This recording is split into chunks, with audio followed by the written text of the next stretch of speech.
नमस्कार। E20 अब धीरे धीरे सरकार के गले की घंटी बनता जा रहा है और हमारी आपकी जो परेशानियां इस सरकार ने अज्ञात कारण से खड़ी की थी, हालांकि आपको वो ज्ञात है, वो परेशानियां भी अब सामने आने लगी हैं। पूरे देश को जैसे नोटबंदी की लाइन में लगा के मजा लूटा गया था, उससे भी ज़्यादा गंदे तरीके से पूरे देश की गाड़ियां खराब करके ये सरकार मज़े ले रही है। गाड़ी खराब नहीं होती, गाड़ी को नुकसान नहीं होता, ये वो फला ठिमका तमाम सारी चीज़ें एक तरफ नितिन गडकरी से लेकर सारे लोग फैलाए पड़े हुए हैं आईटी सेल तक, वहीं दूसरी तरफ एक के बाद एक पता चल रहा है कि ये सब झूठी माया थी। ना तो इससे माइलेज का कोई फ़ायदा होता, ना इससे पेट्रोल सस्ता होता, ना इससे विदेशी मुद्रा बचती, कुछ भी नहीं। सब में हम आपको बता चुके। अब तो अरविंद केजरीवाल वही सब बातें दोहरा रहे हैं जो हम पहले आपको बता चुके थे। आज हम बात करेंगे वो सबसे बड़ी पोल पट्टी की, जो सरकार को फिर से झूठा साबित करेगी। सरकार कहती थी कि गाड़ियां खराब नहीं होती हैं, और सरकार चूंकि इस पे अड़ी हुई है गाड़ियां खराब नहीं होती है, तो जाहिर बात है जब आपकी गाड़ी खराब होगी तो आपको वारंटी नहीं मिलेगी। नितिन गडकरी ने एक यूट्यूबर को तमाम बुरा भला भी कहा था। मेरे ख्याल से अभी तक उन्होंने अपनी भाषा ऐसी किसी के लिए इस्तेमाल नहीं की थी, लेकिन अब जो सच सामने आया उसके हिसाब से गाड़ियां खराब हो सकती हैं, और इस सच को भी सरकार ने दबाव डाल के, ऐसा समझा जाता है, ऐसा मुझे लगता है, वापस करा दिया। मैं हूं गिरिजेश वशिष्ठ, आप देख रहे हैं नॉकिंग न्यूज का यूट्यूब चैनल।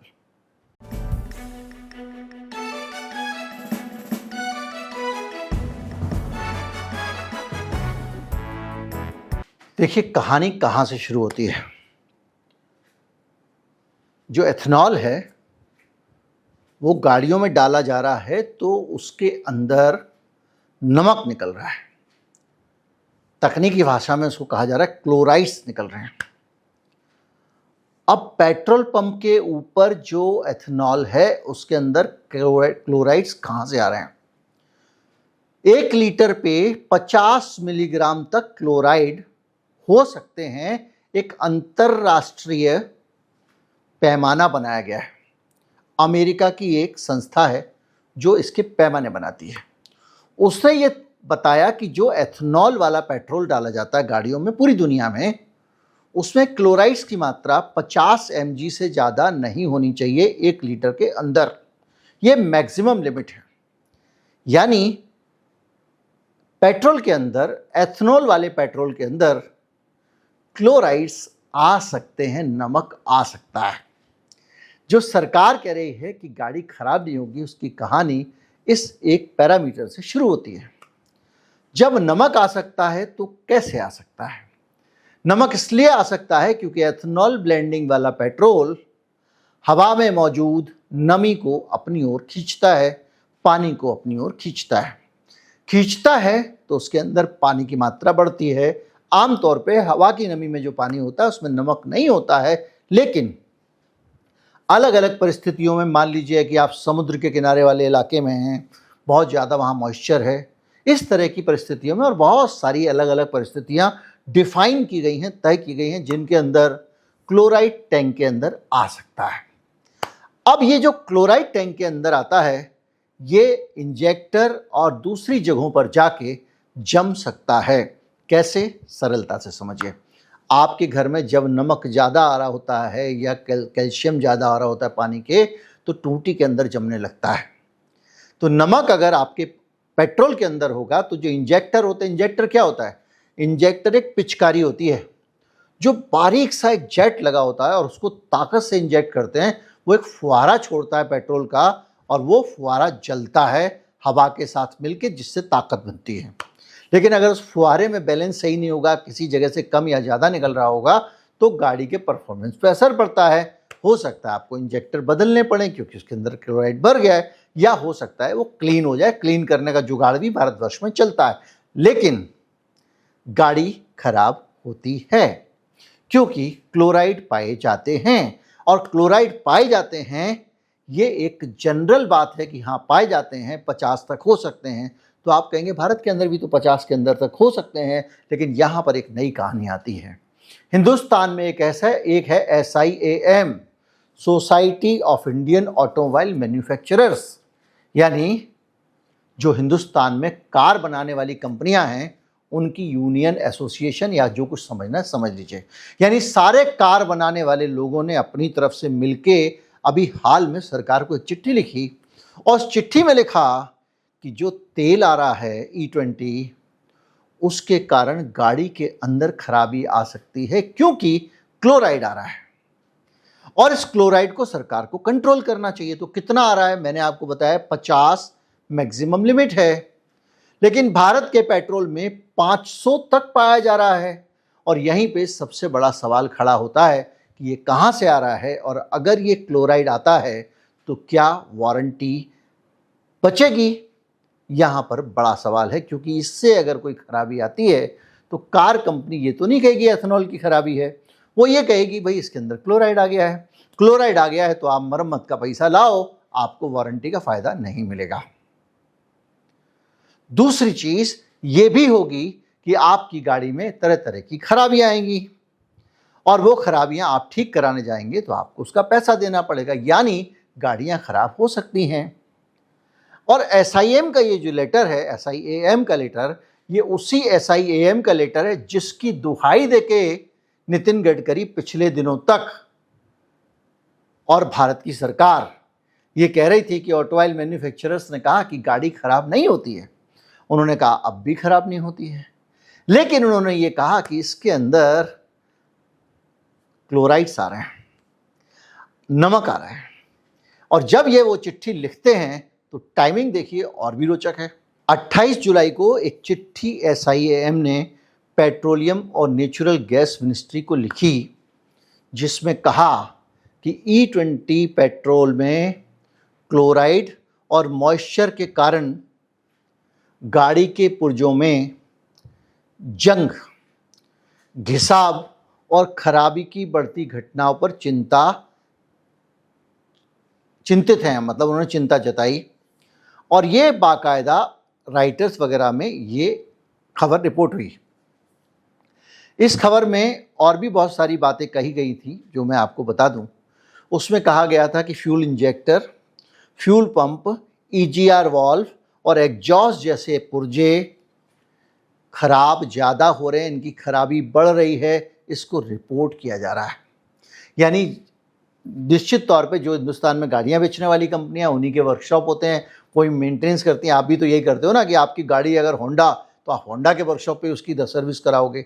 तो उनके पास ये जब खराबी ज़्यादा आ रही है तो उन्होंने ये बताया कि ये खराबी इंजन में अधिक क्लोराइड के कारण होने वाले कोरिजन, यानी जंग वंग लगना, उसका क्षरण और घिसावट से जुड़ी हुई हैं। कुछ इंजन में, कुछ ईंधन के नमूनों में, माफ कीजिए, 500 मिलीग्राम प्रति किलोग्राम तक क्लोराइड मिला। कई मामलों में मॉइस्चर 10,000 मिलीग्राम तक मिला, यानी 1%। SIAM ने सरकार से कहा कि आप जो इंस्पेक्शन होता है आपके फ्यूल का, उसकी जांच करो, उसमें क्लोराइड की सीमा तय करने और क्वालिटी कंट्रोल पे कड़ाई करो। 28 जुलाई को ये पत्र भेजा SIAM ने सरकार को। यानी हिंदुस्तान के जिन ऑटोमोबाइल मैन्युफैक्चरर्स की गवाही सरकार दे रही थी, उन्हीं ने चिट्ठी लिख के सरकार से कहा भाई साहब आपके पेट्रोल से, E20 से गाड़ियां खराब हो रही हैं। ये वो चीज़ है जो सरासर झूठ साबित हुई सरकार की कि E20 के पेट्रोल से गाड़ियां खराब नहीं होती हैं। दावे के साथ कहा जा रहा था मूर्ख लोग हैं, ये हैं वो हैं, तमाम देश भर के लोग अपने एक्सपीरियंस शेयर कर रहे थे, भाई मेरी गाड़ी खराब हो गई। सरकार मानने को तैयार नहीं थी। अब ये कह रहा है कि पानी भी ज़्यादा हो सकता है और क्लोराइड भी ज़्यादा हो सकता है, जांच करो। ये चिट्ठी SIAM ने लिखी, और ये अपने आप में एक बड़ी खतरनाक चीज़ है, क्योंकि सरकार ने संसद के अंदर और PIB ने की प्रेस ब्रीफिंग में भी कहा, नीति आयोग ने कहा, ARAI ने कहा, IIPN ने कहा, IOCL ने कहा, और SIAM ने कहा। ये सरकार ने बोला कि इन सब लोगों के परीक्षण में पाया गया कि E20 ईंधन में इंजन या पुर्जे में असामान्य घिसाव या कंपेटिबिलिटी की समस्या नहीं आ रही इस इंजन के कारण। ये रिपोर्ट है जिसमें बाकायदा SIAM को हवाला देकर कहा गया, और ये रिपोर्ट थी अप्रैल की। 28 जुलाई को SIAM ने अपनी पूरी की पूरी फाइंडिंग्स को पलट दिया। उसने कहा कि ये सब जो क्लोराइड ब्लोराइड वाली रिपोर्ट है, ये मैंने कहा। अब आती है नई बात। 24 जुलाई को संसद में सरकार ने बयान दिया। 28 जुलाई को हिंदुस्तान के कार बनाने वाले ये कह रहे हैं भाई साहब दिक्कत तो आ रही है, क्लोराइड है उसमें और पानी है। 28 को बोल रहे हैं, 24 को सरकार संसद में बोल रही है, 28 को उन्होंने सरकार को करेक्ट किया। किन्होंने? जिनके हवाले से सरकार संसद में बोल रही थी। यानी सरकार कह रही थी कि ये लोग कह रहे हैं साहब कि हमारी ईंधन से इंजन विंजन खराब नहीं होता है, ये लोग जो गाड़ियां बनाने वाले हैं। उसके बाद में 24 को उन्होंने कहा, 28 को इन्हीं लोगों ने सरकार को चिट्ठी लिखी और जिसमें बताया ये खराबी आ सकती हैं और क्लोराइड ज़्यादा हो रहा है, ये हो रहा है, और रिपोर्ट आ रही है हमारे को तरह जगह जगह से, ज़्यादा बढ़ गई है संख्या सी गाड़ियों की। अब 28 तारीख को ये आता है और 3 तारीख को आधी रात को अचानक ये जो गाड़ी वाले SIAM है ये फिर पलट जाता है। और अब जब पलटता है तो ये नहीं बोलता कि मेरी रिपोर्ट गलत थी, ये सरकार के दबाव में पलटता है, ऐसा साफ दिखाई देता है। और क्यों दिखाई देता है इसको समझिए। 4 अगस्त को SIAM ने जब ये पत्र अपना वापस ले लिया, बोले जी हमने जो 28 तारीख को चिट्ठी ली थी उसको हम वापस लेते हैं, और ये कहा गया कि इसमें पुरानी तकनीकी स्टडीज़ थी, अभी हमको इसमें नई स्टडीज़ डालनी हैं, यानी तकनीकी रूप से अभी इसमें और काम करने की ज़रूरत है। तो जो हमने आपको लेटर दिया था उसको वापस ले रहे हैं, अभी उसको और हम मांझेंगे, अच्छी इन्फॉर्मेशन ला के आपको देंगे। यानी वो पलट गए, और पलटने के साथ साथ ये कहा कि जो इन्फॉर्मेशन हमने आपको दी है उसको अभी ऑथेंटिकेट करने की ज़रूरत है। मतलब भाई तुमने हवा में जानकारी दे दी थी, उसकी जांच नहीं की थी। इससे पता लगता है कि हिंदुस्तान के कार कंपनियों वाले दबाव में आ गए। मुझे इसलिए लग रहा है क्योंकि अगर इस हिंदुस्तान में सिर्फ एक पेट्रोल पंप पे एथनॉल 100 फ्लेक्स फ्यूल वाली सुविधा अगर हो सकती है दिल्ली में पूरे में एक पे, और सिर्फ उसके भरोसे अगर मारुति जैसी कंपनी एक कार बना देती है वैगनार जो फ्लेक्स फ्यूल वाली है, तो इससे आप अंदाज़ा लगा लें कि ये लोग सरकार के कितने दबाव में रहते होंगे। मेरी फैक्ट्री है और मुझे मालूम है कि ये तेल मिलता ही नहीं मार्केट में, तो क्या मैं ऐसी कार निकालूंगा? और क्या ऐसी कोई कार खरीदेगा जिस कार का तेल केवल एक दुकान पे मिलता है, 100% वाला, 80% वाला, लेकिन निकाल दिया। तो अब ये जो कार कंपनियां हैं जिसमें सारी की सारी कंपनियां शामिल हैं, ये जो मैन्युफैक्चरर्स का एसोसिएशन है उसमें हुंडई भी है, उसमें मारुति भी है, उसमें होंडा भी है, उसमें सारे हैं एकदम, महिंद्रा सब। तो कई इनके जो मेंबर हैं वो भी तो पॉलिटिकली एसोसिएटेड हैं, उनके ऊपर भी दबाव होते हैं, उनको लगा होगा गड़बड़ हो जाएगा, तो इन्होंने कहा कि ठीक है भाई हम वापस ले लेते हैं, अभी हम इसको ऑथेंटिकेट करेंगे। यानी जो कहना था वो कह भी दिया, वापस ले लिया। लेकिन अब चूंकि वो चिट्ठी वापस हो गई है तो अब आप कोर्ट में जाके बोल नहीं सकते हो कि भाई साहब देखो ये जो है इसमें क्लोराइड निकलता है। कोर्ट कहेगा कहाँ है पेपर, वो तो उन्होंने वापस ले लिया। यानी आपको सच पता चल गया लेकिन वो सच छिप गया। अब अगर क्लोराइड निकलता है आपकी गाड़ी के अंदर तो आपकी गाड़ी का क्या होगा? SIAM तो कल्टी हो गया, इसको भी समझते हैं। वो कह रहे हैं कि आप अगर एकदम स्टैंडर्ड वाला पेट्रोल इस्तेमाल करते हो, E20 वाला, और गाड़ी भी E20 वाली है, तो वारंटी बची रहेगी।